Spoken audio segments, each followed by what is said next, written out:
empezar a rodar, la afición se comienza a escuchar. Equipos ya están en la cancha, el juego va a comenzar. Hay banderas de multicolor, mucha suerte y que gane el mejor. En plena cancha con Harlen Quesada, el juego va a comenzar.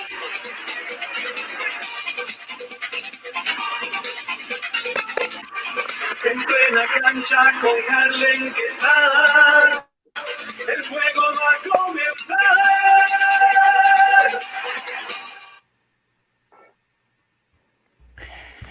Hola, hola amigos, amigas de En Plena Cancha, gracias por estar con nosotros en un programa más de este espacio que les traemos todos los lunes y bueno, evidentemente con esta situación que estamos viviendo a través del mundo, con el tema del COVID-19 o coronavirus, pues evidentemente se han tenido que ir tomando las medidas del caso, igual así los espacios, los programas, los diferentes medios de comunicación, las empresas y pues lógicamente el aislamiento debe ser pues puesto en práctica por todas las personas y en este caso desde En Plena Cancha pues no somos la excepción. Así que gracias por estar con nosotros. Hoy vamos a tener un programita con las personas que siempre nos acompañan, pero pues guardando esa distancia que debemos tener, así que haciéndolo cada uno desde nuestras trincheras, desde nuestros hogares, pues tendremos este programa para todos ustedes.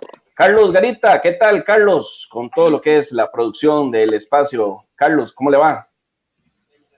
Saludos, Harlen, saludos a todos los que nos siguen a través del Facebook de En Plena Cancha. Así es, hoy es lunes santo, son ya las 7:10 y venimos a compartir este espacio de En Plena Cancha a través de como dice, la plataforma que nos permite venir y compartir esta semana con todos ustedes. Así es, Carlos. Bueno, aquí estamos para llevarles este espacio de En Plena Cancha. Gracias por estar con nosotros. Y vamos a incorporar también, vamos a incorporar también a nuestros compañeros y amigos, el profesor Eduardo Torres y también a José Luis, el Pepe Páez. Profesor Eduardo Torres, el gran técnico, preparador físico, y desde luego a José Luis, el Pepe Páez, gran periodista y abogado también. José Luis Páez. Ahí usted, Carlitos, también nos ayuda compartiendo en las diferentes plataformas. Profe, ¿cómo le va? ¿Cómo está? Un gusto saludarle, Hanle, un gusto saludar a Carlitos, saludar a Pepe, aquí a la distancia, ¿verdad? Que es lo que nos permite la situación que vivimos y pues honradísimo de compartir con la gente que se pueda conectar el día de hoy. En realidad una situación totalmente diferente, ¿verdad? Que pues la veíamos venir, pero no nos imaginábamos que iba a ser tan tremenda, ¿verdad? Pero el día a día, viviendo el día a día, adaptándonos a lo que la tecnología nos permite, ¿verdad? Y esperando compartir un buen ratito, ¿verdad? Hablar de lo que nos gusta. Un abrazo a todos. Así es, profe. Pepe, ¿cómo está todo? Gracias a Dios, bien, Harlem. ¿Ustedes qué tal, muchachos? Un gusto, de verdad, saludarlos, esperando que estén muy bien, que todos estén gozando de salud y que sus familias y sus amigos, conocidos, todos estén bien en momentos tan difíciles para la humanidad, porque es un momento difícil para muchas personas alrededor del mundo, pero también que nos ha dado la oportunidad también de vivir experiencias nuevas y de retomar algunas cosas, tanto para las personas a nivel personal, valga la redundancia, y también pues en la parte ecológica, ambiental, que hemos visto algunos cambios en el mundo y que ojalá pudiéramos mantener esa tendencia, aunque va a ser complicado el levantar también la parte productiva y la parte, cuando el mundo vuelva a tomar su auge normal, probablemente pues, la gente tiende a olvidar esto, pero ojalá hayamos aprendido suficiente de estos confinamientos o de este distanciamiento social para aprovechar mejor todos los valores que se han promovido a través de la unión y del estar en una circunstancia un poco diferente. Todo lo que hayamos aprendido. Al final el ser humano, y ustedes siempre lo hemos conversado, es adaptarse, es sobreviviendo y es viendo a ver cómo vamos cambiando conforme las circunstancias y la vida nos lo va diciendo. Y creo que es una bonita oportunidad, digamos, para algunos, aunque sea un momento tan doloroso para otras familias, ¿verdad? Sí, así es, definitivamente, Pepe. A ver, bueno, obviamente dándole la prioridad que las circunstancias requieren, que las circunstancias ameritan, evidentemente el fútbol o cualquier otro tema que no tenga que ver propiamente con la salud de la gente, con cuidar, con proteger a las personas, con protegernos, con cuidarnos, evidentemente no va a ser prioridad en estos momentos, pero a ver, también hay espacio para distraerse, para hablar de algunas otras cosas y poner nuestra mente también un poquito fuera de toda esta situación, por lo menos por un rato. Propiamente hablando sobre lo que nos gusta, como decía el profesor Eduardo Torres, a ver, se ha estado hablando de la posibilidad de que el fútbol regrese, y no solo en Costa Rica, bueno, hoy en Alemania prácticamente ya los equipos han regresado a los entrenamientos, Italia incluso siendo tan golpeado pareciera se resiste a dar por terminada su temporada e incluso se habla hasta del torneo de Copa y evidentemente la Serie A. Y bueno, Costa Rica no escapa de esto, que también tiene que ver con circunstancias económicas, lógicamente. Yo creo que si aquí no fuera un tema económico, ya los equipos y en las diferentes ligas de los diferentes países del mundo ya hubieran dicho, bueno, esto se termina. Pero aquí hay un tema de dinero, hay un tema de negocios. Se habla de regresar al fútbol, se había hablado el 26 de abril, ahora se está hablando tal vez la primera semana de mayo. ¿Qué tan factible es esto y qué tan conveniente es, compañeros? No sé, tal vez el profe. Bueno, Harley, yo creo que vos lo estás diciendo muy bien, o sea, la prioridad en este momento es la sobrevivencia de la raza humana, ¿verdad? Porque es una situación que afecta a nivel mundial, no es solo a nuestro país, gracias a Dios, aunque las medidas no se han tomado tal vez con la seriedad y con la parte enérgica que se debió haber tomado, creo que tenemos la gran ventaja de que vamos adelante, de que vamos atrás, perdón, más bien, que hay países que han sufrido lo de nosotros antes que nosotros y nos ha servido como un espejo para reaccionar adecuadamente. Por dicha y gracias a Dios, al día de hoy, en lo que es vidas humanas, es poco lo que tenemos que lamentar, aunque obviamente las 2 vidas que se han perdido hasta el día de hoy, pues son muy dolorosas y esperamos que la gente tome las previsiones que hasta el momento nos han sugerido. Y propiamente en cuanto al tema, sí, es un tema complicado, no solo desde el punto de vista económico. O sea, recuerde que la industria del fútbol depende de muchas familias, depende de muchas personas.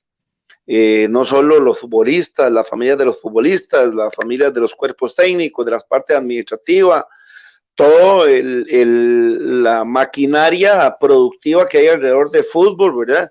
Como las ventas en los estadios, las ventas de artículos deportivos, los proveedores de uniformes, los proveedores de bebidas energéticas, o sea, es toda una industria que se mueve a nivel del fútbol, alrededor del fútbol, ¿verdad? Entonces, una preocupación grande, no solo pues hablándolo propiamente desde el punto de vista económico, sino hablándolo desde el punto de vista deportivo también, ¿verdad? Debemos de pensar que nuestra selección nacional teóricamente en septiembre tiene el inicio de la eliminatoria, que al día de hoy no se ha suspendido. Se han suspendido otros torneos como el Mundial Juvenil, que se iba a realizar aquí femenino, como la Final Four, la fecha FIFA, los amistosos, pero es una serie de circunstancias que rodean no solo propiamente el torneo nacional. Sé de buena fuente que una de las grandes preocupaciones de los dirigentes a nivel nacional es poder cumplir con por lo menos lo pactado que han logrado negociar con los futbolistas en lo que a salario se refiere. Y obviamente si el fútbol no se renueva, por lo menos como se está planteando, ¿verdad? En estadios sin público, con medidas mucho más fuertes desde el punto de vista de restricciones para el ingreso de las personas que van a participar en espectáculo. Eso va a permitir que por lo menos las televisoras puedan transmitir los juegos y que haya algún nivel de ingreso fresco para los equipos. Entonces es toda una telaraña que se mueve en cuanto a esto. Primero la parte económica, como una parte muy importante, pero también la parte deportiva, ¿verdad? Y tomando en cuenta de que obviamente el nivel de los futbolistas, por más que yo tengo muy claro y he estado en contacto con muchos de ellos que se mantienen activos desde el punto de vista físico, todos los que en alguna medida hemos tenido relación con el deporte sabemos que una cosa es el mantenerse físicamente y otra cosa es totalmente diferente el poder manipular una bicicleta, el poder estar en el medio acuático, el poder tener una bola de básquet en la mano, el poder tácticamente manejarse como grupo o técnicamente realizar una acción cuando se pierde la sensibilidad con el balón. Entonces, obviamente que hay una preocupación grande de los dirigentes. Creo que la reunión del 14 de abril, el próximo lunes, una vez terminada la Semana Santa, va a ser crucial para tomar las decisiones que sean más acertadas, primero pensando en la salud del país, primero pensando en la integridad física de los futbolistas y segundo, viendo a ver de qué forma los dirigentes resuelven la parte deportiva. Una parte deportiva que cuando estábamos en las previas del programa nos dejan igual muchas enseñanzas, ¿verdad? Un país donde hemos asistido ya a varios campeonatos mundiales mayores, a varios campeonatos de selecciones menores, campeonatos mundiales femeninos, y seguimos sin aprender. O sea, me doy cuenta que la Federación de España tenía un fondo, un fideicomiso con más de 500 millones de euros para contingencias de este tipo. Ahora acabo de ver, como se los comentaba, que Wimbledon no tiene ningún problema, tiene un seguro que le cubre las pérdidas que van a tener por esto, y el fútbol nuestro, a pesar de que ha recibido miles de millones de dólares, ¿verdad?, con las participaciones a nivel de torneos mundiales, no tenemos ni 5 colones y estamos pensando en medidas paliativas como el permitir el patrocinio de bebidas y de cigarros para poder buscar ingresos frescos que puedan paliar esta situación. Sí, definitivamente. Pareciera que debimos haber aprendido más de lo que hemos aprendido en cuanto a lo que es el fútbol, la administración propiamente. Pepe, ¿qué tan prudente será regresar al fútbol cuando hay muchas otras cosas? Estamos hablando del tema de la educación, que también está paralizada, las clases no se están realizando. Estamos hablando de temas, pues, desde la empresa pública, la empresa privada, donde se hacen pues horarios para que se pueda transitar con sus vehículos, donde hay prácticamente una especie de, pues no de toque de queda, pero sí de espacios donde la gente debe quedarse en su casa sí o sí. Y aquí, ¿qué tan viable es pensar en que haya fútbol, Pepe? Vea, Harlem, y les voy a ser muy honesto, amigos. Yo creo que en este momento hablar del tema de reanudación de campeonato, en este momento propiamente, creo que sale sobrando, porque tal y como lo anunció el ministro el día de hoy, que lo anunció abiertamente, por la pregunta que le hicieron en la conferencia de prensa, es un tema, digámoslo así, que se va a evaluar en el momento en que haya algún tipo de sugerencia o que haya alguna solicitud de recomendación por parte del Ministerio Público, del Ministerio de Salud. Yo particularmente creo, y por lo que se ha visto a nivel internacional, que el reanudar algún tipo de actividad en los países que están tratando de volver requieren de estar en una situación un poco más controlada. A ver, en Alemania es uno de los países con el índice de mortalidad más bajo y el índice de acuerdo a la cantidad de personas o de habitantes per cápita. Y aquí, pues es algo difícil de hablar porque a mí particularmente nunca me ha gustado hablar de muertes per cápita, porque una muerte ya es suficientemente dolorosa, producto de una enfermedad o producto de cualquier circunstancia. Pero en términos generales, países como Corea, países como China, que ya empiezan a volver, lo han hecho paulatinamente cuando la curva, digámoslo así, de la pandemia se los ha permitido. Y lo que estamos entendiendo, el mensaje que se está lanzando, es que estas semanas que vienen son cruciales para poder aplanar la famosa curva. Entonces, en las próximas semanas va a ser complicado que esto regrese. Posteriormente a eso, para mí la parte más importante, y creo que el profe lo ha dicho acertadamente, es la salud de los actores que se van a ver involucrados. Y en esto el Ministerio de Salud tendrá su posición clara, porque no es solo el hecho de tener o no tener público. Creo que a muchos no nos cabe la menor duda de que si esto se reanuda pronto me refiero para inicios de mayo, por ejemplo, tendría que ser sin público. Evidentemente, las actividades públicas y según proyecciones que dice y que ha hecho el propio Ministerio de Salud, que lo ha manifestado así abiertamente para conciertos y actividades masivas, estamos hablando de que si todo sale bien, si nosotros como sociedad nos comportamos, porque al final es el aporte más importante que podemos hacer para esto, es que estamos en una etapa crucial y que depende de nosotros cuán rápido volvamos a la normalidad. Si nosotros hacemos caso del distanciamiento social, si hacemos caso de la medida de confinamiento, si se quiere, si empezamos a actuar o dejamos de actuar irresponsablemente como muchos lo han hecho, o responsablemente como muchos también creo que lo hemos hecho, creo que podemos marcar una diferencia más rápido. Esa vuelta más rápida podría ser o podría significar, qué sé yo, hablamos de mayo, principios o mediados de mayo si acaso. Antes de eso, por lo que se ha dicho el día de hoy en la conferencia, creo que es muy difícil porque estas semanas, el mes de abril va a ser crucial para lograr aplanar esa curva y que podamos tener un poco de actividad. Ahora, esa actividad, ¿cómo será? Dependerá de la cantidad de actores que vayamos a tener. En un partido de fútbol se involucra mínimo, o lo que vimos cuando ya estaba sin público, 100, 120 personas en promedio, entre prensa, entre árbitros, entre jugadores, etcétera. Ahí lo primero que habrá que ver es cuáles son las medidas que se pueden ir tomando para salvaguardar la salud de los actores. Ahora, jugadores, el profe lo puede decir mejor que nosotros, el tema de la cercanía es inevitable en el fútbol y en muchos deportes, por lo que creo que la reanudación en cuanto a eso debería ser una recomendación propiamente del Ministerio de Salud y una parte técnica científica encargada de esto. Yo que le he seguido el paso muy de cerca, las noticias de los Estados Unidos, es realmente, si se quiere, sorprendente la distancia o la diferencia que hemos marcado, que han marcado países como nosotros, como Corea, como Japón, como Alemania, como un país desarrollado, por ejemplo, como los Estados Unidos, que le ha costado mucho más o le costó mucho más el tema del distanciamiento social y el tema de la comprensión de lo que eso significa y de los problemas que esto ocasiona. Y yo no quisiera dejar de mencionar el dato económico o la cuestión económica.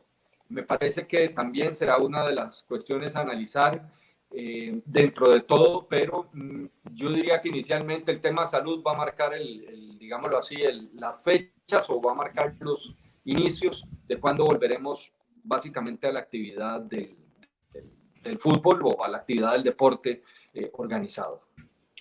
Sí, sí, sí. A ver, es que yo también me hago una gran pregunta, porque es que en esto, lógicamente, hay intereses fuertes porque el fútbol regrese. ¿De quién? Pues de la gente que dirige el fútbol, que es obvio, tiene que cancelar salarios, tiene que pagar cosas, y cómo lo hace si no tiene ingresos. Pero yo digo algo, ¿no sería también muy importante saber qué piensan, por ejemplo, los actores? Porque se ha escuchado y he escuchado que, por ejemplo, si se regresa esto del fútbol, incluso se va a limitar más todavía la situación de la presencia de personas en el partido.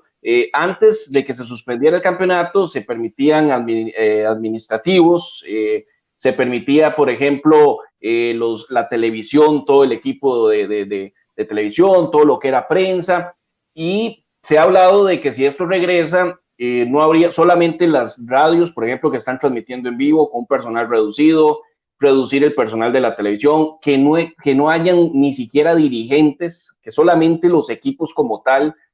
Pero aún así, a ver, ¿qué tanto va a cambiar el discurso? Porque nosotros escuchamos a Medford pegar el grito al cielo y decir que no puede ser que los lancen a la guerra. Escuchamos a varias gente hablar sobre el tema de que definitivamente no puede haber una actividad donde, como usted bien lo dice, Pepe, hay interacción, hay contacto, hay ese roce, y bueno, también qué difícil para el jugador. Y como dice usted, Pepe, el profe nos podrá todavía dar un mejor criterio, pero qué difícil para el jugador, porque ahorita queda entre la espada y la pared. La necesidad de que el fútbol regrese, porque al final de cuentas es su sustento, pero a sabiendas de que la situación no da para regresar a nivel salud. Sí, bueno, lo que se ha estado hablando, Harlen, es que solo la televisora oficial que transmitiría el juego estaría presente, ni siquiera las radios. y que sería en los partidos que se jugaran a puerta cerrada asistían tanto los suplentes como los titulares, asistirían 18 jugadores nada más que van a estar en planilla, hasta se reduciría el personal del cuerpo técnico. Se habla de que haya solo un médico que sea el que atienda toda la escena, ni siquiera un médico por equipo, y reducir, como decís vos, fuera dirigentes, reducir al máximo el personal de la televisión que transmite, pero y obviamente ya dentro del campo de juego, ahora que vos lo decías, hay momentos en que en los tiros de esquina, en donde no hay posibilidades de ese distanciamiento. Se me ocurre a mí pensar que las máscaras estas que han usado algunos jugadores cuando se han lesionado a nivel de una fractura del tabique nasal, me imagino que algunos jugadores no correrán el riesgo y la utilizarán y obviamente aplicarán todos los protocolos sanitarios que se exigen, ¿verdad? Yo sí creo que va a ser muy complicado desde mi perspectiva, por lo que dice Pepe, por lo que hemos escuchado en las conferencias de prensa, por lo que como ha evolucionado el coronavirus a nivel mundial, de la sexta a la octava semana es el periodo más complicado, exactamente ahí es donde estamos casi que entrando en este momento. Así es que yo diría que si el gobierno, dependiendo de cómo evolucione esto, va a dar algún permiso, lo va a dar a partir de la segunda semana de mayo, cuando mucho, y ahí tendríamos más o menos un mes y medio para terminar el torneo. Les contaba antes del inicio del programa que una de las alternativas es que si ese permiso es a mediados de mayo, se jugaría martes, jueves, domingo, en donde los equipos tendrían que utilizar prácticamente dos planteles, un equipo para jugar martes y domingo y otro para jugar el juego del jueves. Creo que desde el punto de vista fisiológico no le quedará otra cosa que hacer a los preparadores físicos, aunque siempre me he preguntado y siempre lo he dicho, ¿verdad?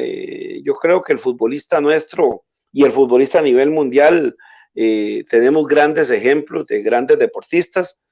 Hoy tenía la oportunidad de ver un reportaje sobre Luis Enrique, sus orígenes y cómo ha evolucionado, y no me cabe duda que los futbolistas son más, yo que estuve 8 o 10 años como preparador físico a nivel de fútbol de primera división, son atletas excepcionales, pero siempre me he preguntado, no es que Michael Phelps a un nivel olímpico, nada en la mañana, nada en la tarde, y el siguiente día nada en la mañana, nada en la tarde, y el siguiente día nada en la mañana, media mañana y en la tarde, y el trajín de un atleta como Michael Phelps a nivel de Juegos Olímpicos es extenuante.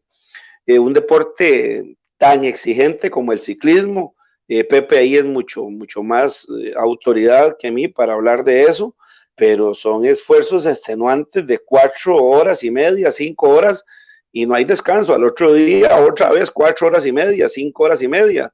El básquetbol de la NBA con la intensidad que se juega y los equipos salen de gira y juegan 15 días seguidos, ¿verdad? Los atletas de atletismo propiamente corren en la mañana, semifinales, corren en la tarde, la final, y si es un atleta de velocidad, por ejemplo, le tocará la prueba de los 100 metros, de los 200, de los 400, del 4x100, y usted no los oye que ocupan tanto descanso, ¿verdad?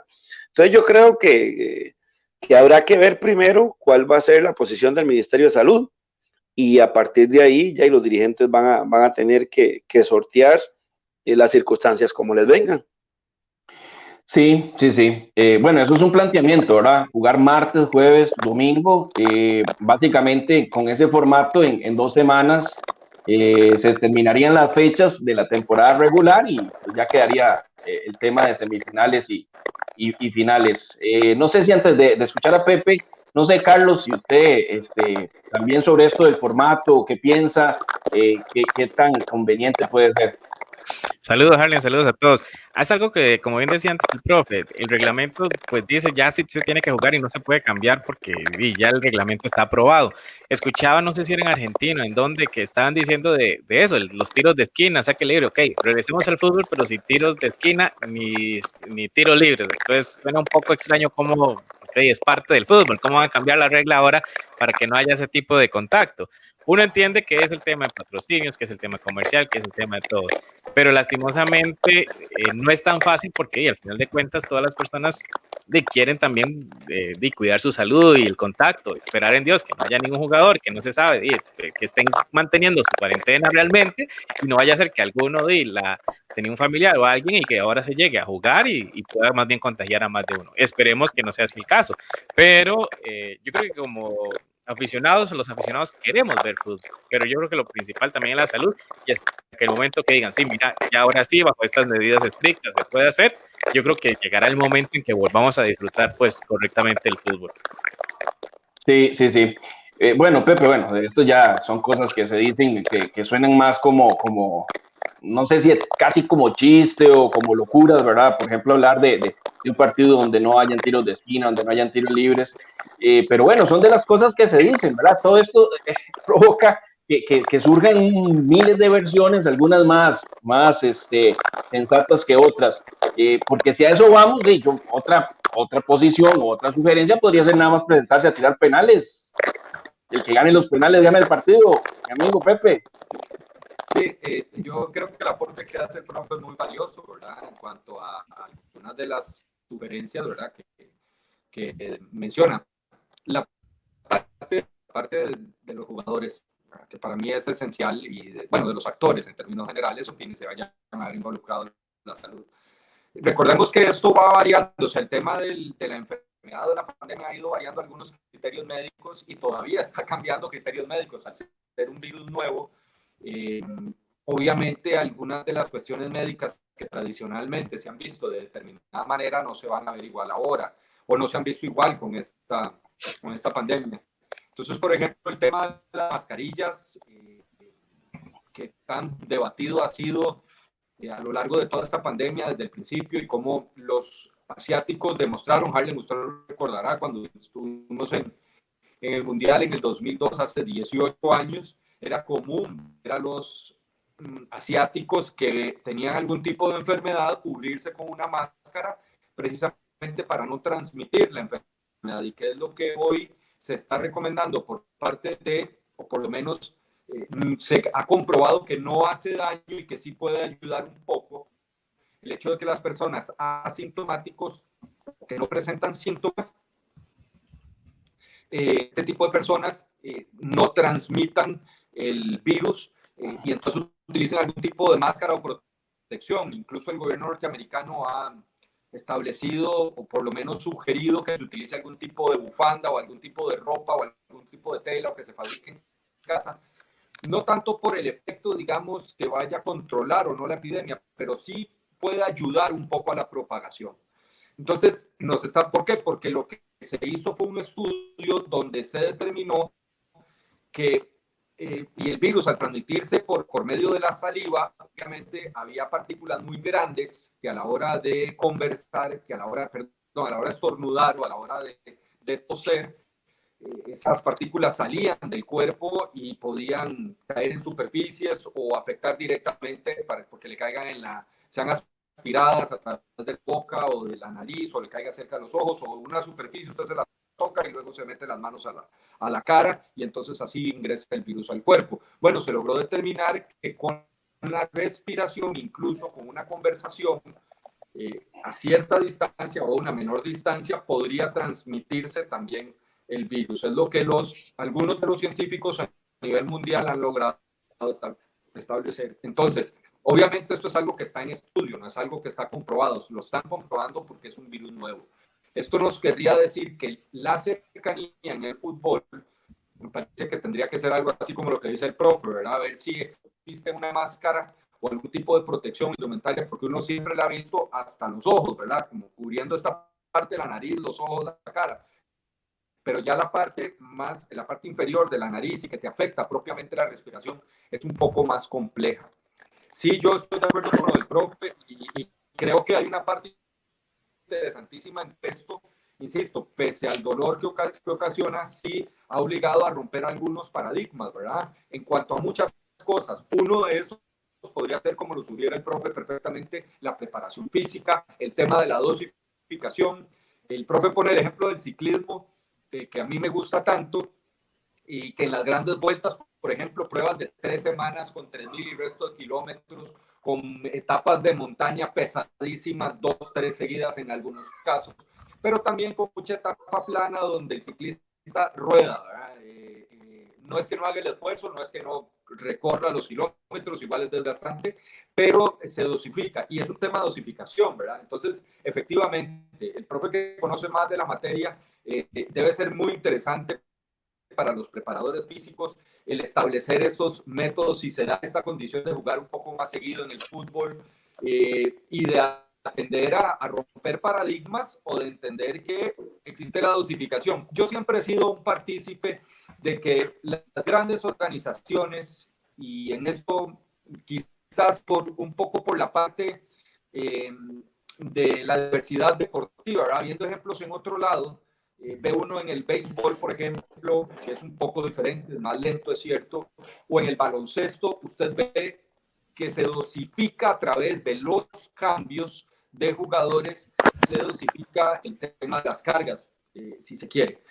¿A qué me refiero? A que, por ejemplo, en el béisbol, usted ve que cuando se juega todos los días, o cuando hay doble jornada, que es algo que están proponiendo ahora los equipos, que generalmente se da que hay una doble jornada, se juega un partido en la mañana, otro en la noche, hay una rotación de los planteles que se utilizan en la mañana y otro en la noche, por decirlo de alguna manera. De hecho, el béisbol está promoviendo, la liga está proponiendo, una de las alternativas es jugar doble jornada por lo menos 3 veces por semana para cumplir con el calendario cuando se reanude toda la actividad. Entonces habría que ver si ese tipo de situaciones nos obliga a la dosificación o nos obliga también a utilizar más el plantel. A ver, en el baloncesto hay un equipo titular que te juega el 70-80% del partido, pero en cada cuarto se ve donde se aprovecha cada parte del juego, si hay ventajas para descansar las figuras principales o jugadores estelares durante el partido. Lo mismo sucede en el fútbol americano, lo mismo sucede en el béisbol, y creo que tenemos que empezar a ver si de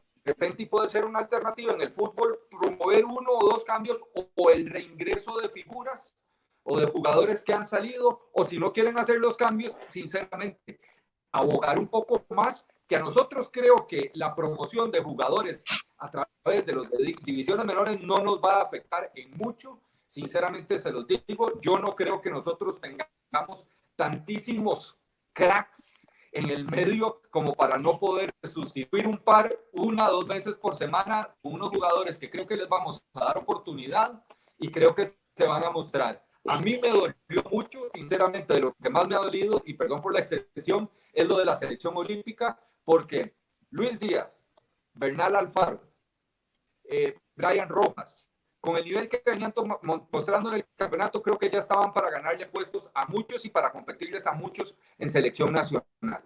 Así que creo que nombres como esos podríamos ver un poco más, y creo que daño no le hace al fútbol. Insisto, cracks en el fútbol de primera división, como para no poner a jugadores jóvenes y empezar a rotar un poco más los equipos y el caso. Totalmente de acuerdo, Pepe, totalmente de acuerdo con usted. Me parece que es un punto de vista muy, muy acertado, porque es cierto. A ver, es que si nosotros nos remitimos, no sé, a la Premier League, a la liga inglesa, uno dice, a ver, tenés que sacar las principales figuras del Chelsea, del Manchester, del City, a ver, y sí se siente a nivel de espectáculo, a nivel de lo que se ve por televisión.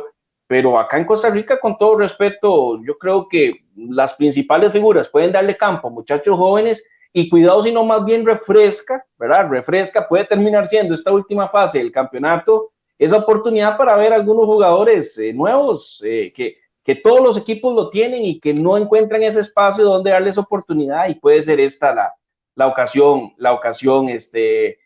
perfecta. No sé cómo lo ve usted, profe, desde esta perspectiva que nos plantea. Sí, no, obviamente que así tiene que ser, o sea, y yo, por eso mi analogía con otros deportes, yo siempre me he preguntado, o sea, y obviamente lo del ciclismo es evidente, o como lo digo, o sea, me gustaría saber en una olimpiada cuántas pruebas nada Michael Phelps, por ejemplo, o el jamaiquino el campeón de 100 metros, que corría 200 y Usain Bolt, O sea, es extenuante y usted no los ve, lo que hemos hablado en programas anteriores, los ganadores nunca tienen excusas, o sea, eso es indiscutible. Y además hay una serie de paradigmas, como dice Pepe, que tenemos que romper. Yo no veo en el fútbol internacional esa manoseadera, esa necedad que se ve aquí en los tiros de esquina. Es más, los grandes equipos del mundo, de la alta competencia, marcan en zona. O sea, el Liverpool es de los equipos en la Champions pasada que menos goles recibió, y el Liverpool no te marca hombre a hombre, o sea, marcan su zona y compiten en el juego aéreo como tienen que competir y no están en esa tocadera que estamos acá. Ahora que Pepe hacía su disertación, pensaba, ¿quién ha hecho una estadística sobre cómo defiende el Piojo Herrera, que creo que es el único técnico del mundo que lo hace, los tiros libres frontales directos que su equipo recibe, el América de México? Y un día escuché una estadística que el América no ha recibido un solo gol en contra de tiros libres y directos, frontales, y el Piojo no hace barrera. El Piojo distribuye a sus jugadores ahí, en sus 11 jugadores en el área, y no está en esa pegazón. Entonces, yo creo que todo tiene forma de cómo adaptarse. Como lo dije cuando terminé antes, habrá que ver primero cuál es la decisión de las autoridades gubernamentales y de salud, que estamos claros que la prioridad sobre todo es la integridad humana. Habría que ver cuál es la posición de los futbolistas, porque perfectamente un futbolista puede decir, no, y rescíndame el contrato, yo no juego, y punto, y rescinde su contrato y no se arriesga, que sería muy válido, ¿verdad?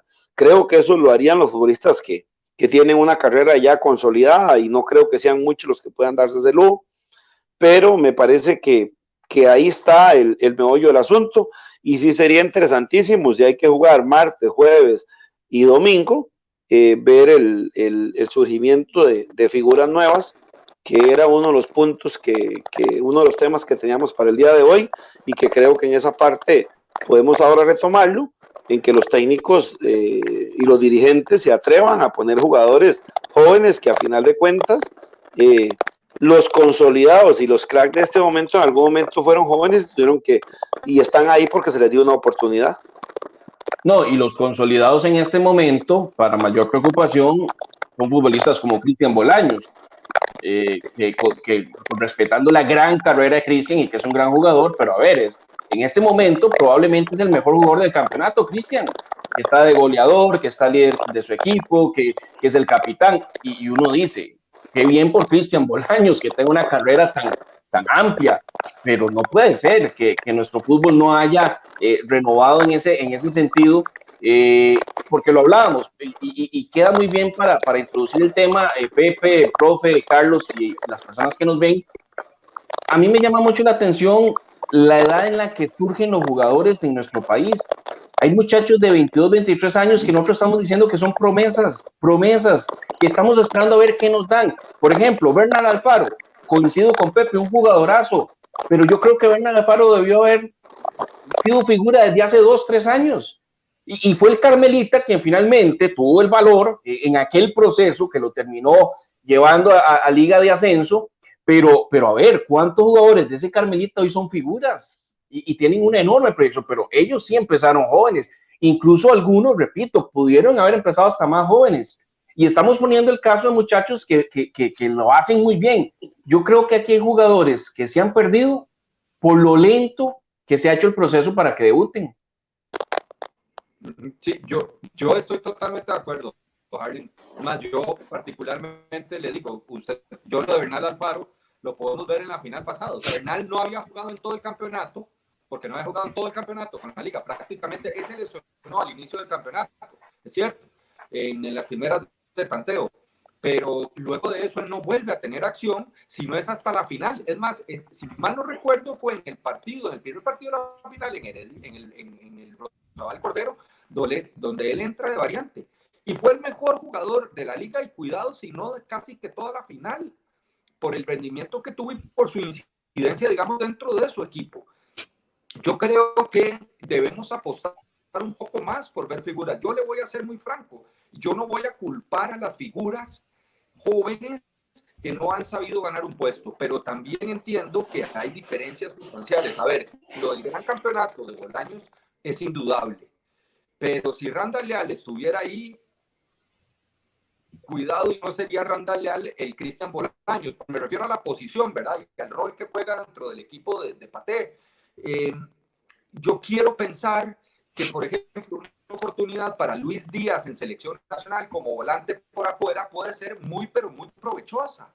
¿Por qué? Porque necesitamos eso. Necesitamos darle un refrescamiento a ciertas posiciones que nosotros hemos ido, y que le voy a ser franco, que los técnicos no le están dando un recambio producto de eso. Cuando nosotros vimos a José Rodolfo Alfaro jugar con el Saprissa en los últimos juegos del campeonato, yo sé que tal vez fueron en partidos de menor, digamos, de menor fuste, ¿verdad?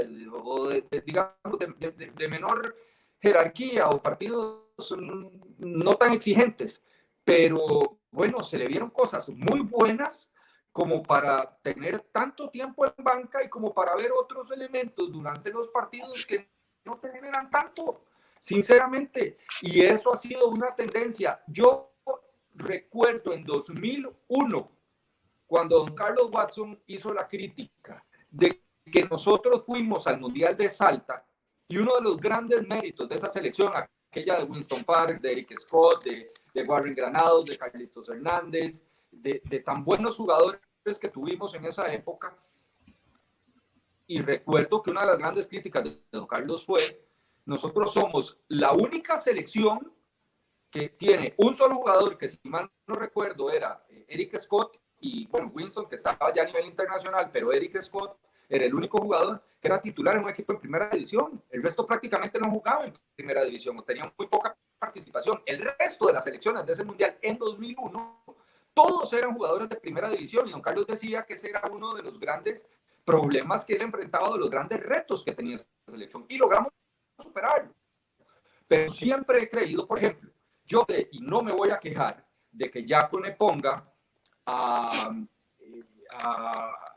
Sofeifa y a Oscar Esteban Granados, pero yo tengo ganas de volver a ver a José Mora. O sea, yo creo que Mora, yo entiendo que tal vez no ha tenido rendimiento, y entiendo que tal vez Jelsin no le ha ganado la partida a ninguno de los dos, y entiendo también que fueron de los jugadores más importantes del Herediano en la final, y han sido los jugadores pilares del Herediano. Pero es momento de que, vea, por ejemplo, le pongo ese ejemplo: si el martes vemos a Oscar Esteban Granados y a Randall Sofeifa, y el jueves vemos a José Mora y a Jelsin Tejeda, creo que va a ser parte de los otros equipos que tal vez no tienen una planilla tan vasta. Bueno, tendrán que echar mano a sus divisiones menores, que para eso son. Creo que es mucho el beneficio que se podría obtener si nosotros nos atrevemos. Creo que no nos hemos atrevido, y por eso no tenemos figuras de mayor peso en el campeonato nacional o en selección nacional, con jugadores que ya están afuera. Insisto, caso Luis Díaz para mí, y Randall Leal, que tiene que, eso sí, tiene que dar el paso al frente, pero Luis Díaz para mí es un jugador interesantísimo. Lo mismo que ya en este momento a mí me parece que con el campeonato que terminó haciendo y con lo que está haciendo hoy en día Gerson Torres, ya merecen un campo en selección nacional, y probarlos a ver si realmente tienen eso. Profe, ¿a usted que le gusta siempre trabajar con la juventud, darle espacio a los jóvenes? Ha debutado muchos, ha tenido muchos, trabajó en ligas menores. A mí me hace gracia porque, a ver, por ejemplo, Argentina, y cualquiera le puede decir, pero es que Argentina es otro mundo. No. Yo creo que hoy en el 2020, seguir hablando de que es otro mundo, está bien. Yo recuerdo cuando fuimos a Italia 90, que se decía que Brasil nos iba a meter 15, que Costa Rica ni siquiera iba a hacer un tiro de esquina, y uno veía las distancias enormes. Uno creía que los brasileños, no sé, tenían 5 piernas o 2 cabezas, y al final de cuentas nos hemos ido dando cuenta de que no, que son iguales, que podrían tener, sí, más talento o mejor preparación, pero ojo, mucho de lo que tienen los argentinos, de lo que tienen los brasileños, de lo que tienen los uruguayos, de lo que tienen los holandeses, de lo que tienen los alemanes, es eso, que empiezan muy jóvenes. Yo, por ejemplo, recuerdo la camada de Pablo Aimar, de Juan Román Riquelme, de Saviola, y esa camada que se retiró hace pocos años, desde el 2000 ya eran figuras. O sea, ¿cuánto duraron? ¿Cuánto esos jugadores, cuánto realmente tuvieron la capacidad de rozarse con grandes jugadores. Aquí repito, por ejemplo, el caso de Mora. Creo, si no me equivoco, que Mora anda por 25, 26 años. Ese muchacho debimos haberlo visto desde que tenía 18 en primera división, no en los equipos de liga de ascenso. Los jugadores, por ejemplo, hoy estamos hablando de las grandes, Neftalí, estamos hablando de este muchacho que tiene el Saprissa lateral el derecho, estamos hablando de José Rodolfo Alfaro, y todos son muchachos que ya sobrepasan los 20 años. Yo creo que definitivamente nos asombramos cuando vemos un caso como el de Ugalde, muchacho que debuta con 17, 18 años, nos asombramos terriblemente, cuando debería ser más bien la constante en nuestro fútbol, profe. Sí, yo creo que es un tema que se las trae, ¿verdad? Y que tiene varias aristas. La primera de ellas es que nosotros debemos de profesionalizar muchísimo el trabajo en nuestras ligas menores, es indiscutible. Que los cuerpos técnicos, los formadores a nivel de liga menor no son los más adecuados. La formación que se da en liga menor no es la más adecuada. Entonces muchos de esos jugadores, quizás con mucho talento, llegan a sus 16, 17, 18 años y no están en capacidad para jugar en primera división. El jugador nuestro madura más lento, el jugador tico como que aterriza y como pone los pies sobre la tierra después de que se ha llevado 1, 2, 3 golpes, cuando los equipos grandes, que son los que tienen los mejores procesos de formación, los hacen debutar, se llevan un par de buenos golpes y los mandan de préstamo, y hasta que regresan de préstamo es que ya tienen como esa capacidad para consolidarse en ese ambiente. Y yo creo que definitivamente los resultados a nivel de fútbol profesional son muy mediáticos. Un técnico sabe que pierde 1 o 2 juegos y ya está en la cuerda floja, y eso hace que el técnico no se arriesgue a debutar jugadores jóvenes. Entonces, todo este entorno hace que nuestro jugador madure más lento, que nuestro jugador esté preparado para la alta competencia mucho más lento, y que las posibilidades de crecimiento de ellos sean mucho menores. Indiscutiblemente que hay circunstancias diferentes en cada equipo, ¿verdad? Yo tengo muy claro que uno de los procesos mejores que se están desarrollando a nivel de liga menor, por la infraestructura y por el capital que se le está invirtiendo, es el de Liga Deportiva Alajuelense. Pero estoy seguro que mientras que la liga no tenga un campeonato, ninguno de esos talentosísimos muchachos, que algunos de ellos los conozco porque los he dirigido a nivel de liga menor, ninguno de esos muchachos van a tener posibilidades de jugar en Liga Deportiva Alajuelense, porque la liga, mientras que no sea campeón, no se va a dar el lujo de debutar y de consolidar. Es que no es el tema de debutar, ¿verdad? Por ahí estamos un jugador y le vemos muchas condiciones y dura una vuelta sentado y lo volvemos a poner 5 minutos, que me parece indiscutiblemente que ha sido uno de las grandes fortalezas de Walter Centeno con Manfred Ugalde. O sea, que a pesar de los errores del chico, que a pesar de que se ha equivocado en algunas veces, que a pesar de su inmadurez en algunas expulsiones y que ha fallado, porque los jóvenes fallan, él ha tenido el interés de darle continuidad. Así es como que se consolida un jugador a nivel profesional.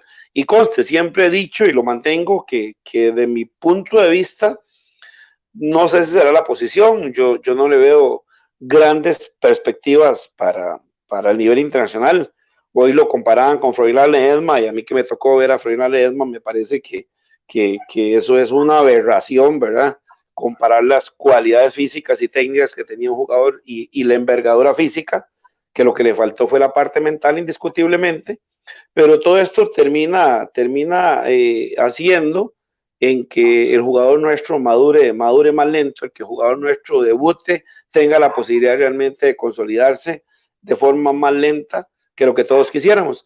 Y yo creo que a nivel suramericano, sobre todo los 3 países que más exportan jugadores, que son Uruguay, Argentina y Brasil, lo tienen muy claro. O sea, que el fútbol es una industria, es un negocio en donde hay que darle espacio al jugador joven, y que el jugador Europa tiene que irse ya a los 22, 23 años para que le dé campo al que viene atrás de 17, 18 y que siga rotando el dinero. Esa parte mercadotecnia todavía no la tenemos muy clara nosotros a nivel dirigencial, y mientras eso no se capte desde esa perspectiva, y mientras el resultado domingo a domingo siga siendo lo más importante, va a ser muy difícil que los jóvenes tengan más espacio. Sí, sí, porque yo, a ver, con la idea que me da Pepe, con la idea que me da usted, profe, me quedo con esta sensación, me quedo con esta sensación. Si debutas a un muchacho a los 18 años, ¿verdad? Indistintamente de las cualidades que tenga, si lo debutas, probablemente a los 21, 22 ya pulió muchísimos de sus errores. Si lo debutas a los 22 años, todos esos errores que iba a cometer de 18, 19, 20 años, los va a cometer teniendo 22, 23, 24. Entonces vamos a ir teniendo jugadores consolidados prácticamente con 25, 26 años. A mí me parece que definitivamente algo falta en cuanto a esa oportunidad que deben recibir los jugadores, porque qué agradable, por ejemplo, ver en el Mundial del 2014 futbolistas como Gamboa, futbolistas, bueno, Oviedo que no terminó yendo, pero que era un jugador joven y que uno decía, bueno, qué buen Mundial tuvieron, ¿verdad? El mismo Jensen, el mismo Campbell, y uno decía, y a estos muchachos les queda 2 o 3 procesos. O sea, pero Hanley, ahí sí tengo que hacerte un paréntesis, eran jugadores con más de 100 juegos internacionales. Sí. Llegaron a ese mundial con edades muy jóvenes, pero acuérdense que todo el proceso que han tenido a nivel de sub-17, a nivel de sub-20, que han asistido a los 2 mundiales, todos los fogueos que ya se habían comido, entonces eran jugadores muy jóvenes, creo que en el 2014, ellos son nacidos en el 89, eran jugadores de 22, 23 años, de 23 a 24 años, porque esa generación es la generación nacida en el 89, pero con una carga de juegos internacionales a cuestas grandísima, tanto esa generación, la del 89, la de Egipto, como la generación 92, que es la de Campbell, que ahí está Yeltsin, ahí está Golovio, son selecciones a nivel de sub-17, a nivel de sub-20 que asistieron a los mundiales y que tuvieron una serie de partidos internacionales cuando llegaron ahí, y que además, gracias a la actuación que tuvieron en esos mundiales, muy rápido fueron reconocidos y tuvieron la continuidad en primera división, ¿verdad? Es más, acordémonos que Campbell es vendido al Arsenal y no puede debutar en la Premier League porque no tiene la cantidad de partidos internacionales con selección mayor que le exigían. Entonces es cuando el Arsenal decide la primera vez prestarlo, ¿verdad? Profe, sí, pero ¿cuánto se tiene sin ir al mundial? A un mundial juvenil. No, es trascendente, o sea, la maduración que tiene un jugador, no tanto por la participación en el mundial, que termina siendo, o sea, los que hemos tenido la oportunidad de participar en algún mundial, sea a nivel de liga menor, a nivel mayor, sabemos que es la máxima expresión del fútbol, o sea, las condiciones, las características, cuando usted está en ese ambiente, usted realmente se siente un profesional del fútbol, indiscutiblemente. O sea, me faltó estar en una olimpiada, porque me imagino que debe ser algo espectacular, igual, pero la maduración que hay, no solo en la fase final, sino todos los fogueos previos que hay para llegar a ese mundial. Yo no sé si ustedes se acuerdan, no sé si tienen memoria de eso, que cuando fue el mundial de Alemania, que si no recuerdo, ese mundial fue en el 2006. 10 es el mundial de... No, 2006. El mundial de Alemania. Sí, 2006. Es en el 2006. Ese mundial de Alemania, la Federación Alemana de Fútbol invita a la selección sub-17 de Costa Rica a que esté un mes antes allá. Esa selección es el grupo, este grupo 89, me acuerdo de Diego Brenes, me acuerdo de Ureña, de todo ese grupo de muchachos. Esa generación tuvo en ese mes más de 18 juegos a nivel de esa experiencia allá. Entonces imagínense todo el bagaje que van acumulando, no solo en la fase final del mundial, que obviamente esos jugadores de la generación 8-9, la de Egipto, que bien es para otro programa, indiscutiblemente nos favorece eliminar al Casa, y entonces eso nos facilita la llave y seguimos avanzando. O sea, avanzamos con 3 puntos a la segunda ronda, pero avanzamos, y luego esos muchachos tienen 5 o 6 juegos, ¿verdad? Porque juegan incluso el partido por el tercer y cuarto lugar. O sea, eso implica un nivel de maduración desde el punto deportivo impresionante. O sea, a sus 18 años ya Esteban Alvarado volvió a Costa Rica siendo figura, y sí. Marco Ureña volvió siendo figura, y Gamboa volvió siendo figura. Entonces ya no es lo mismo que las generaciones que últimamente hemos perdido, que han habido extraordinarios jugadores, que de eso no me queda la menor duda, pero aunque no han tenido ni el nivel de exposición ni el nivel de fogueo que sí teníamos 2 décadas atrás, ¿verdad? Sí, pero eso refuerza, profe, Carlos y Pepe, ya voy con usted, Carlitos, eso refuerza exactamente lo que estamos comentando todos. Y esos muchachos como Gamboa llegó al Mundial con mucha juventud, pero con muchos partidos detrás. Ya las equivocaciones que debía cometer, probablemente las había cometido en ese proceso. Si hubiera llegado al Mundial, aún con la misma calidad, aún siendo el mismo Cristian Gamboa al Mundial, con la mitad de los partidos que ya había jugado, llámese selecciones menores o llámese en primera división, probablemente no hubiera tenido la capacidad, la madurez de tener un Mundial como el que lo tuvo. Y menciono a Gamboa, pero podríamos mencionar a Jelsin o podríamos mencionar a Ureña, el mismo Campbell, Carlos.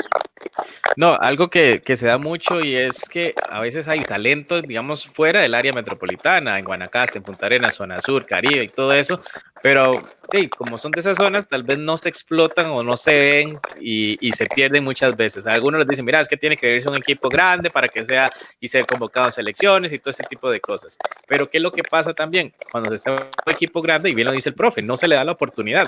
Veamos acá el caso ahora de Adonis Pineda. Adonis Pineda tuvo que venir a Grecia para tener regularidad, llega a la liga, tuvo una regularidad y por 2, 3 errores ya ahora es banca. Entonces no tienen la misma opción que pueden tener muchos jugadores viejos, porque veamos el caso de portería, no hay jugadores jóvenes en portería, ahora tenemos a Navas, pero en unos años, o sea, en este momento no podemos decir, sí, mira, sí, este puede ser el portero suplente.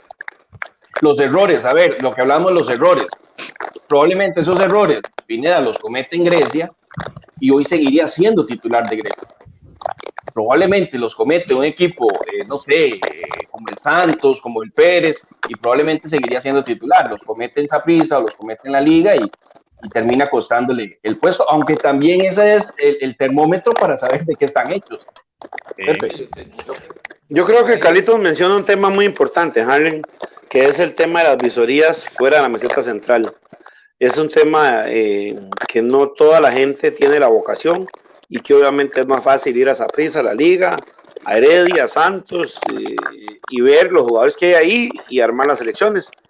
Yo puedo comentar como anécdota y siempre lo recordaré, cuando este servidor, Gabelo Conejo y Henry Duarte, fuimos a la isla de Chira a ver jugadores.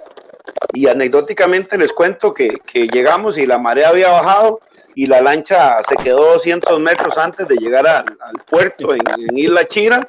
Tuvimos que quitar los zapatos, arrollarnos las pantalonetas y ahí íbamos hasta haciendo una competencia, Henry Duarte, Gabelo Conejo y yo, con el barro a la rodilla, ¿verdad? Para llegar a Isla Chira y observar una visoría de jugadores que nos tenían allá. Entonces yo creo que eso desde el 2009 me parece que se ha perdido mucho. El realmente interesarse, salir fuera de la meseta central, la visoría de jugadores. Ahí me acuerdo que salió John Jairo Ruiz, o sea, hay infinidad de jugadores que en este momento se me van a ir el nombre.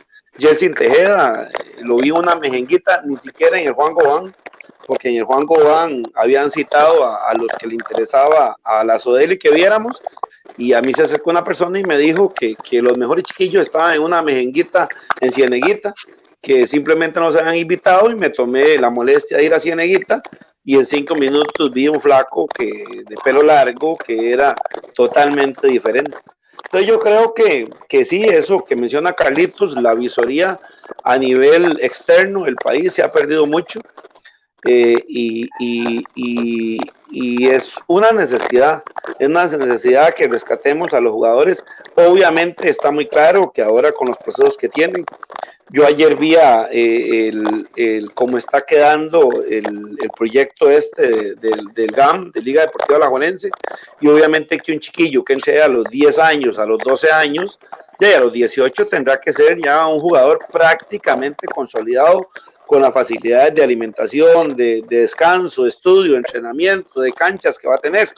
Pero bueno, entonces tenemos que llevar ahí con 10 años a los mejores que hay. Y los mejores no todos están en San José, no todos están en Alajuela, no todos están en Heredia. O sea, los mejores están en la isla Chira, están en Corredores, están en Guanacaste, están en la Francia de Siquirres. O sea, si tenemos que revisar la historia, un día estos, en un programa deportivo, vi a la lista de los jugadores que han salido de la Francia de Siquirres y es impresionante la cantidad de jugadores.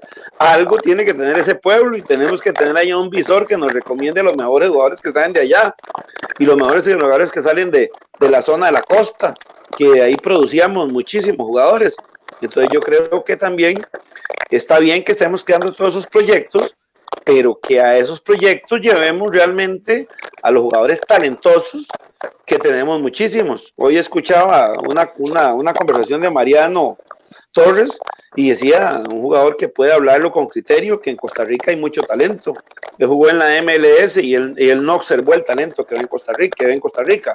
Bueno, ese talento debemos de pulirlo y debemos hacer, como dice Harley, que ese talento se equivoque más joven a nivel de primera división, para que sea un jugador que sea útil para la selección de Costa Rica, porque como dice Hanley, se va a consolidar a los 28 años y ya la vida de útil en selección nacional va a ser si acaso un mundial.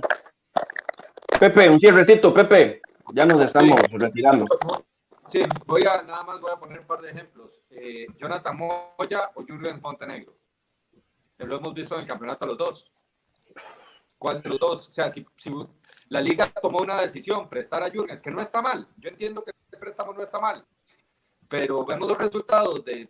O sea, si yo pongo a Jürgens hoy en el puesto de Moya o en el rol de Moya, ¿qué diferencia tengo? No sé. Francisco Rodríguez.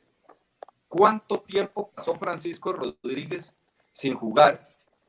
Producto de tener digamos, en la liga, que fue donde más estuvo, ¿cierto? Donde comenzó, donde arrancó. ¿Por qué costó tanto que Francisco Rodríguez debutara? Ya, yo te voy a contestar. Yo llegué a Francisco en el 2003 a Alajuela. Era un chiquillo de 10 años. Estuvo hasta el 2015, o sea, estuvo 12 años. Y ya, y las personas que en ese momento estaban encargadas no le vieron lo que en su momento yo le vi y lo que después le vio Jafé Soto y lo que ahora le ven en el Tolima de Colombia y lo que le están viendo los equipos mexicanos, ¿verdad? Corríjame, él fue goleador en divisiones menores en Alajuela. Siempre, o sea, desde el 2003, desde el 2003 era un talento, era un diferente. Ok, yo lo que creo es que, y yo entiendo, y no voy a faltarle respeto a la gente, porque la gente no se enoje, pero yo entiendo que ya Jonathan McDonald tiene demasiado tiempo y le ha quitado mucho campo a muchos muchachos en Alajuela. Así lo veo yo, que es que por estar manteniendo figuras que dan y no arriesgarse en muchos casos con jugadores un poco más jóvenes, insisto, Moya o Jürgens Montenegro, ¿cuál es la gran diferencia? Tanta diferencia habría. Si estuviera Jürgens en la liga, metería los goles que mete Moya. Yo creo que, no sé, me atrevo a decir, a menos de que haya una cuestión... Metería algunos y fallaría otros. Metería algunos que no mete Moya. Sí, por eso. Metería algunos que no mete Moya y fallaría algunos que Moya mete. Sería muy parecido. Anecdóticamente, el día que anota 4 goles Moya con la liga los anota Jürgens en Jicaral, y yo sé que no es lo mismo jugar en Jicaral que jugar en la liga, pero yo a Jürgens no lo vi tan mal en la liga cuando le dieron un poco de chance, que era más ocasional. Y lo otro que sí y que quisiera cerrar es con la regularidad. Muchas veces a un muchacho, como dice el profe, lo ponen un partido, 10 minutos, 15 minutos, y después oímos a las personas diciendo que es que no lograron consolidarse. Claro, en cambio el consolidado te juega mal 3, 4 juegos seguidos y le siguen dando chances sin ningún tipo de restricción, digamos, y limitando la competencia. Al final hay que enseñarles a competir. Para mí lo de Pineda, quería cerrar con esto, lo de Pineda es una cuestión de competencia. Simple y sencillamente tuvo las oportunidades, se le dio la oportunidad, se le dio chance y la perdió por una cuestión de competencia. No es que no la pueda volver a tener. En su momento debería tener su oportunidad nuevamente, pero él la pierde por competencia, porque tampoco podemos alcahuetearlo por el hecho de que sea joven y premiarlo por que cometa todos los errores que quiera.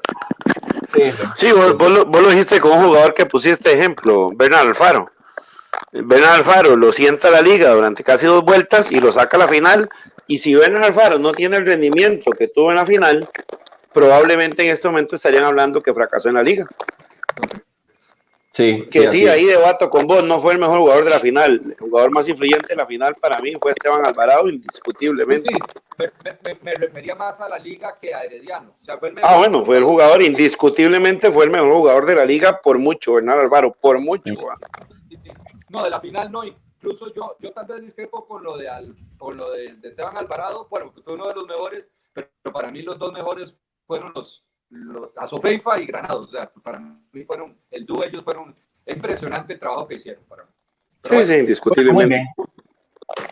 Muy bien, señores, nos vamos, ya superamos la hora de transmisión, agradeciéndole a Carlos, que es el que nos hace todo el trabajo de producción, y por supuesto a dos grandes amigos, dos grandes conocedores como son el profe Eduardo Torres y José Luis el Pepe Páez. Y bueno, a seguirnos cuidando, muchachos, ¿verdad? Hemos hablado de fútbol, nos distraímos un ratito, ¿verdad? Pero hay que seguirse cuidando y el mensaje debe ser ese, ¿verdad? No, y el mensaje, yo creo, Harlen, hemos visto golpes durísimos en el deporte, ¿verdad? No sé si todos son conscientes de que el día de hoy murió la mamá de Pep Guardiola. Ni siquiera la posibilidad. También, Radomir Antic, el que fuera entrenador de Barcelona, Madrid y el Atlético de Madrid. Ni siquiera la posibilidad de enterrarla, ¿verdad? Ni siquiera la posibilidad de enterrarla. Yo creo que son ejemplos muy duros que nos obliga a seguir fuertes en esto, por más difícil que sea, y a seguir quedándonos en casa y acatando ya y estoicamente el aislamiento del tiempo que deba darse, ¿verdad? Sí, no, y a entender, profe y Pepe, que si le pasa, en este caso, a la madre de una figura tan mediática como Guardiola, con tanto dinero, incluso Guardiola hace unos días donó 1 millón de euros en procura de, ¿verdad?, de subsanar un poco toda la situación del coronavirus en España. Si le pasa a una figura que tiene todo el dinero y toda la fama, en este caso a su familiar, a su madre, le puede pasar a cualquier ser humano. Por eso es que todos tenemos que cuidarnos, Pepe. El primer ministro británico, Boris Johnson, está hoy en cuidados intensivos. O sea, es que esto nos va a afectar a todos.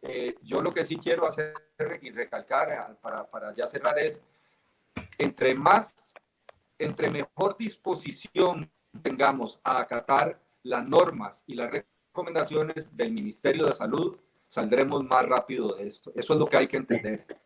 Si nosotros no cumplimos lo que se ha hecho en el resto del mundo y que da resultado, no vamos a salir más rápido, vamos a durar más en regresar a la normalidad. Así es, así es. Pepe, muchas gracias. Profe, muchas gracias. Cuídense. Y pues hasta luego. ahí, Saludos.